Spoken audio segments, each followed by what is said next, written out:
Imagine living next to a friendly neighbor who barbecues in the backyard, takes his kids to school and greets everyone with a smile. Now imagine discovering that this same man is responsible for the deaths of over 100 people. This is the disturbing story of Richard Leonard Kuklinski, known as the Iceman, one of the coldest and most calculating killers in American criminal history. A man who turned cruelty into a profession and hid his true nature behind a mask of normalcy that fooled everyone for decades. Before we continue with this shocking story, tell me, where are you watching from? And if you're enjoying this content, leave that like to support the channel. Your participation makes all the difference so more people can learn about these real stories that marked crime history. Richard Kuklinski was born on April 11, 1935 in Jersey City, New Jersey, into a family that would foreshadow the monster he would become. But we need to make something very clear from the beginning. Nothing, absolutely nothing that happened in his childhood justifies the heinous acts he would commit. Many people go through terrible traumas and choose kindness, choose the light. Kuklinski made different choices, and for those choices, he must be eternally remembered as the brutal criminal he was. His father, Stanley Kuklinski, was a Polish immigrant alcoholic who worked as a brakeman on a railroad. Stanley was a violent man who regularly beat his children and wife. Richard's mother, Anna Cecilia McNally, was a devout Irish Catholic who worked in a meat factory. Anna also had her demons, using brooms and other objects to assault her children, even attempting to stab her husband during one of their marital fights. Richard was the second of 4 children, and the Kuklinski family harbored terrible secrets. Richard's older brother, Florian, who was only 7 years old, died in 1941. The official cause was a fall down the stairs, but the dark truth the family hid was much worse. The boy had been beaten to death by his own father. Years later, Richard's younger brother, Joseph Michael, born in 1944, would be convicted in 1970 of a horrific crime. He raped and murdered a 12-year-old girl named Pamela Dial, throwing her from a 5-story building. When questioned about his brother, Richard made a sinister comment: "We came from the same father." It was as if he was trying somehow to find a genetic explanation for the evil that ran through that family's veins. Despite being raised as an altar boy in the Roman Catholic Church, Richard completely rejected religious faith. He saw his mother as a destructive cancer in the family's life and carried deep resentment toward both parents. At 10 years old, Richard already showed alarming signs of what was to come. He tortured and killed stray cats and dogs. This behavior, known by experts as one of the first indicators of violent psychopathy, was attributed by him to the humiliation he suffered from local bullies, like the O'Brien brothers, who beat him. But again, it's essential to understand, many children suffer bullying and don't become animal torturers. Richard's choices already showed a disturbed and dangerous mind. He dropped out of school after 8th grade, without completing basic education, and began wandering the streets of Jersey City. Kuklinski claimed to have committed his first homicide at 13 years old, when he allegedly beat a bully to death and threw the body into a frozen river. Although this account was never verified by authorities, it establishes the pattern of extreme violence that would mark his entire life. At 18, he burned a man alive inside a car simply because the victim had mocked him. Richard's capacity for cruelty knew no bounds, and each violent act seemed to fuel the next. In the 1960s, while working at a film lab in Manhattan, Kuklinski found his definitive path to the criminal underworld. He began producing pirated copies of Disney animations and distributing pornography, generating steady income that drew him deeper into illegal activities. It was through this business that he connected to organized crime, specifically to the feared Gambino crime family, through contact with Roy DeMeo, a notorious mob enforcer known for his own brutality. Richard led a gang specializing in theft, working with criminals like Gary Smith, Barbara Deppner, Daniel Deppner, and Percy House. Curiously, his only previous arrest had been for a bounced check, a minor offense he resolved simply by paying the amount owed. This demonstrates how he managed to operate in the shadows, committing terrible crimes while maintaining the facade of an ordinary citizen. Many of his initial murders were directly linked to pornography commerce and drug trafficking, areas where violence and elimination of rivals were common practices. In 1961, after divorcing his first wife, Linda, with whom he had 2 sons named Richard Jr. and David, he married Barbara Pedrici. With Barbara, Richard had 3 children, daughters Merrick and Kristin and son Dwayne. The family lived in Dumont, New Jersey, in a suburban house that looked like something out of an American postcard. Backyard barbecues, children playing, the appearance of a perfect American family, as Barbara would describe years later in documentaries trying to unravel the enigma of how she didn't realize who the man she slept next to every night really was. But the reality behind closed doors was a nightmare. Kuklinski had 2 distinct personalities that Barbara called Good Richie and Bad Richie. Good Richie was the loving, hard-working father who brought gifts home and showed affection. Bad Richie was an unpredictable demon, capable of devastating rage explosions. He broke Barbara's nose 3 times in brutal assaults. On one occasion, he tried to run her over with a car. His assaults caused at least 2 miscarriages for Barbara. Once he killed his daughter's pet dog. In another moment of uncontrollable fury, he even stabbed Barbara. However, there's a disturbing detail in all this family dynamic. Richard never physically assaulted his children, not because he had any remnant of humanity or genuine paternal love, but because Barbara made clear threats that if he touched the children, there would be consequences. Even a serial killer like Kuklinski had his own fears and calculated limits. He knew exactly how far he could go without completely destroying the facade he maintained. The children, although not beaten, grew up in an environment of psychological terror, never knowing when their father would explode again. Richard Kuklinski's criminal career wasn't driven by necessity or survival. It was driven by greed, sadism, and a profound contempt for human life. He was known for his terrifying versatility in execution methods. Kuklinski lured his victims with promises of lucrative business deals, offers that seemed too good to be true, and usually were exactly that, deadly traps. He killed these people and stole the money they carried, or eliminated criminal associates he considered potential snitching risks. What made Kuklinski particularly notorious was his technique of freezing victims' bodies in plastic bags. He stored the corpses in industrial freezers for months or even years before disposing of them. This technique had a macabre and calculated purpose. By freezing the bodies, he confused medical examiners about the true time of death, creating perfect alibis for himself while police tried to determine when the homicides had occurred. It was this practice that earned him the sinister nickname the Iceman. But freezing was just one of many methods in Kuklinski's arsenal. He used firearms, obviously, but also resorted to brutal beatings, manual strangulation, cyanide administered in food or through spray, crossbow and arrows, ice picks driven into skulls, grenades, and even bombs installed in remote-controlled toys. Each murder was a demonstration of perverse creativity. His favorite method, according to his own confessions, was cyanide. The poison caused rapid death, and when administered correctly, could be mistaken by medical examiners for drug overdose or natural death from cardiac arrest. Kuklinski boasted of having killed homeless people since he was 14 years old, using them as practice to perfect his assassination techniques.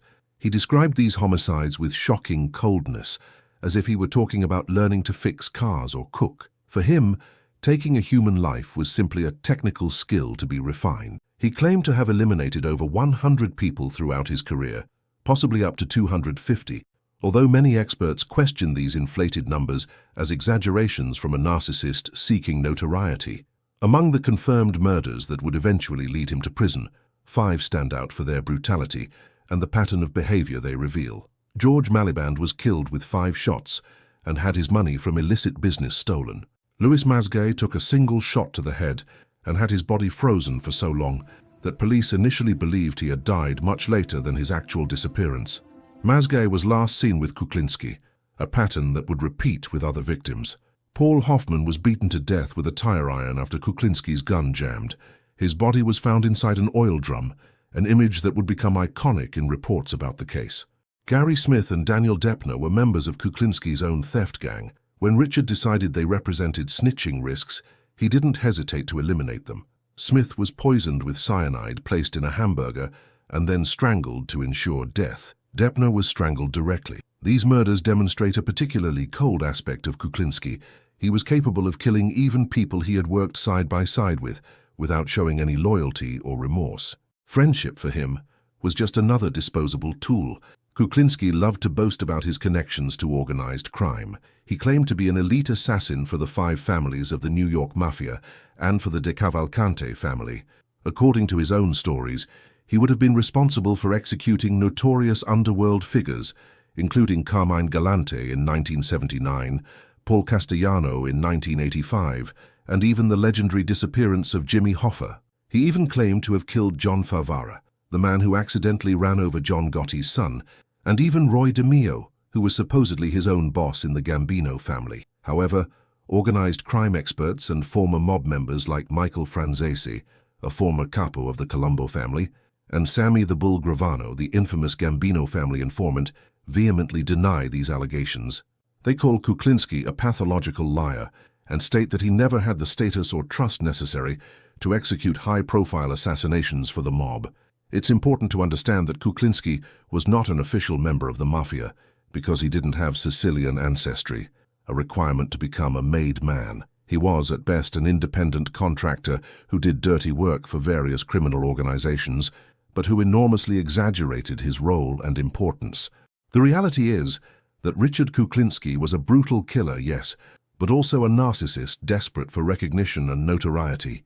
In prison, where he would spend the rest of his days, he inflated his criminal exploits, transforming himself into an urban legend that was part truth and part fantasy. But even discounting the exaggerations, what remains is terrifying enough.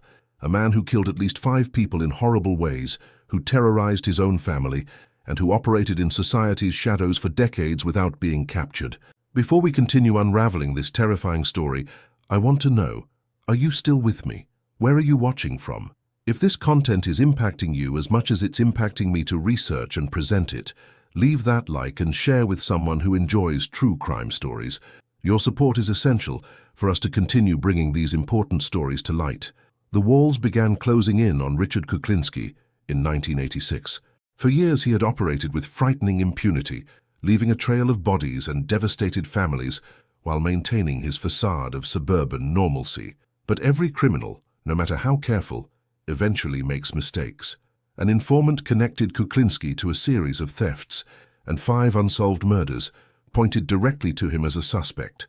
The pattern was undeniable. He was the last person to see the victims alive. The man chosen to bring down Kuklinski was ATF agent Dominic Polifrone, an experienced undercover operative who would spend the next 18 months infiltrating the killer's world.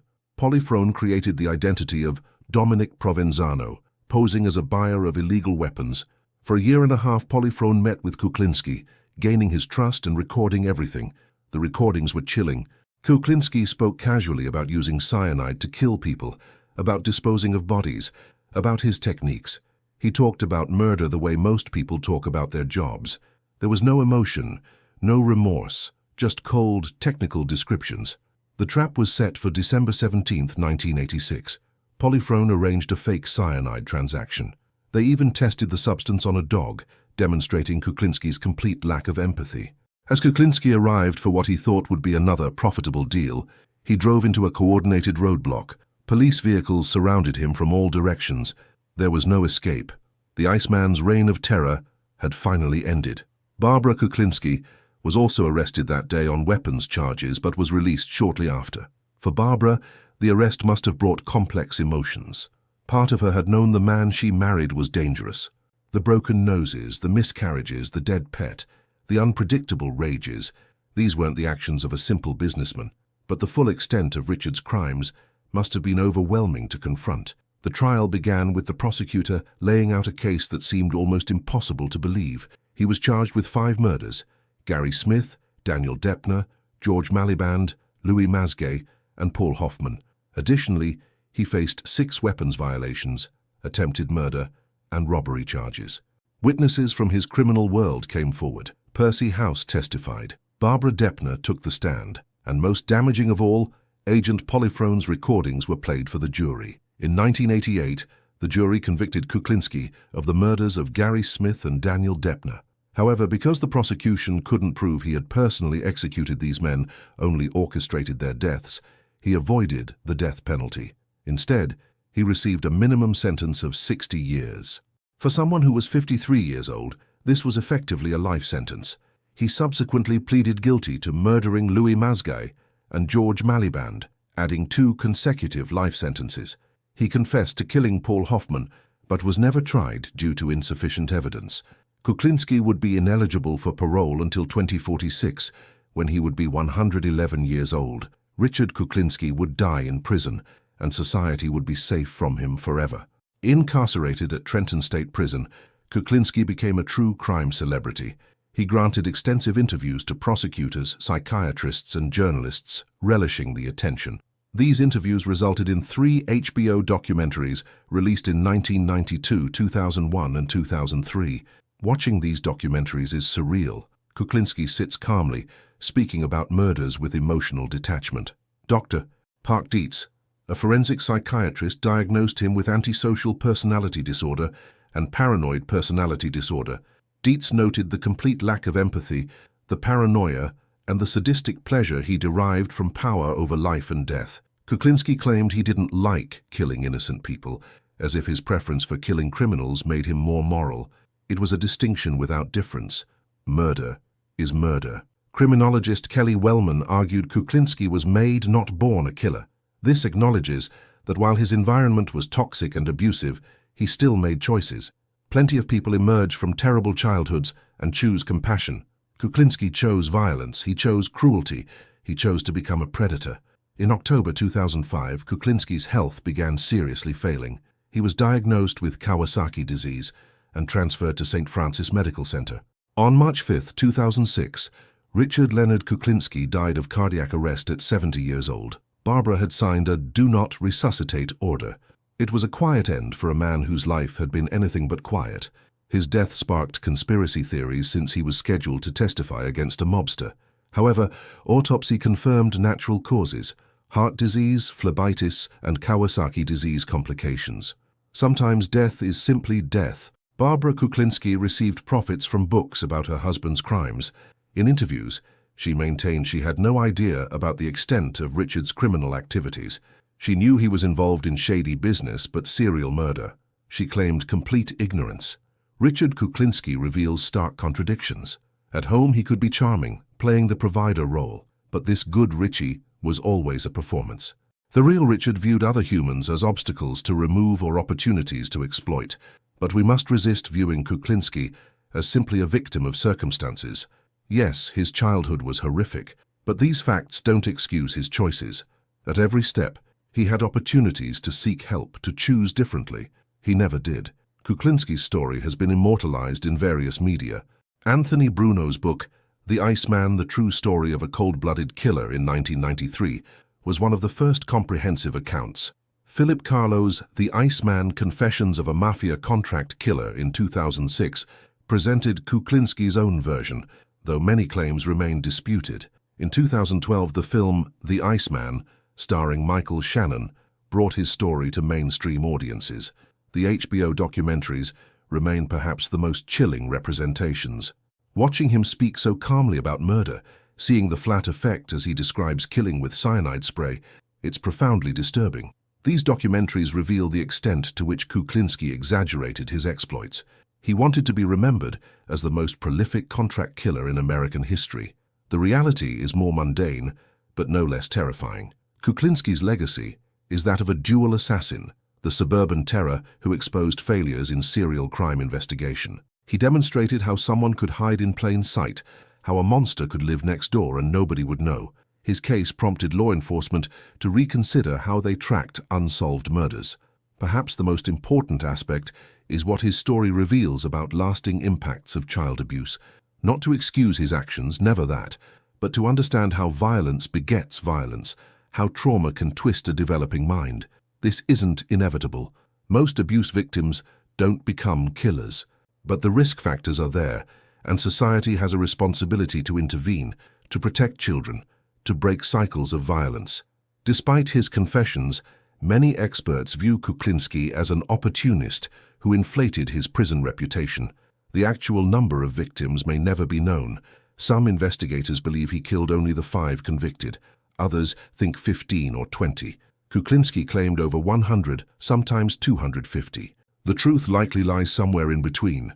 Each one a tragedy, each one a life stolen, each one a family destroyed. Richard Kuklinski personifies the horror of malignant normalcy, a man who killed for pleasure, profit, and self-preservation. His life serves as a warning about enduring impacts of child abuse and the permeability between organized crime and everyday American life. He was the friendly neighbor, the family man, the guy who waved hello. He was also a remorseless killer who viewed human life as worthless. The story of the Iceman reminds us that evil doesn't always announce itself with obvious signs.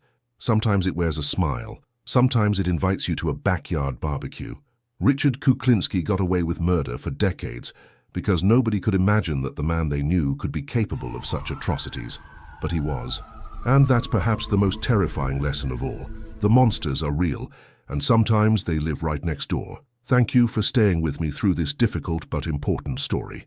If this content made you think, leave your comments below. I want to know what you think about this case.